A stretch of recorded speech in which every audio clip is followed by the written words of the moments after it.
কিরে, মাধ্যমিক পরীক্ষাটা হলো, তা এবারে ছুটিটা কেমন ভাবে কাটাবি? দেখো সমিতদা, একবার যদি কারোর ভেতরে পড়াশোনার অভ্যাসটা ঢুকে যায় না, তাকে কেউ পড়াশোনা থেকে দূরে রাখতে পারে না। বাহ, তাই আমি সেই অভ্যাসটাই রাখতে চাই না। কিন্তু হ্যাঁ, ছোটবেলা থেকে সেই ভোরে ওঠার অভ্যাসটা ও অসাধারণ। আমার খুব বিরক্তিকর লাগে। দেখ দাদা, সবার সবাই তো মাধ্যমিক দিয়ে উঠলাম, কিছুদিন তো বিশ্রাম দরকার। ও আচ্ছা, তা কি 2-3 মাস? না না, পাগল লাগে, 1 থেকে 1.5। ও মাস? না না, বছর।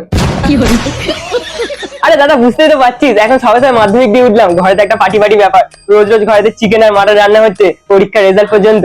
কেন, রেজাল্টের পর খাবি না? দেবে না। তা ওইসব কথা ছাড়, মাধ্যমিক তো পাস করলি, এখন কি স্ট্রিমে পড়তে চাস? আর্টস, কমার্স না সায়েন্স? অবশ্যই সায়েন্স। এর পেছনে কারণটা কি? তার মানে আমি জানি আমি উচ্চ মাধ্যমিকে ফেল করবো, তো সায়েন্সে ফেল করেছি বলতে একটু ভালো লাগবে। कंट्रोल। আচ্ছা, মাধ্যমিকের পরে তো সবার একটা লক্ষ্য থাকে, তা তোর লক্ষ্যটা কি? দেখ দাদা, আমি মনে করি একবার যদি কেউ লক্ষ্য ঠিক করে নেয় না, তাকে কেউ আর আটকাতে পারে না। বাহ, অসাধারণ। তাই আমি লক্ষ্য ঠিক করিনি। দেখ, এই মাধ্যমিক পরীক্ষার পর না, এই গুরুত্বপূর্ণ সময়টা অনেক স্টুডেন্টরা বুঝতে পারে না। দাদা, একদম ঠিক বলেছিস, জিনিসটা আমিও লক্ষ্য করেছি। ওরা এই গুরুত্বপূর্ণ সময়টা বুঝতে যায় না। কেউ কেউ তো শুয়ে বসে টাইম কাটিয়ে দেয়, কেউ কেউ তো বন্ধুদের সাথে পার্টি করে টাইম কাটিয়ে দেয়, আবার কেউ কেউ তো টানটু মেরে পদ উল্টে শুয়ে থাকে। আর ওই জন্যই তো ওরা পিছিয়ে থাকে। তা তুই কি চাস? আমিও পিছিয়ে থাকতে চাই।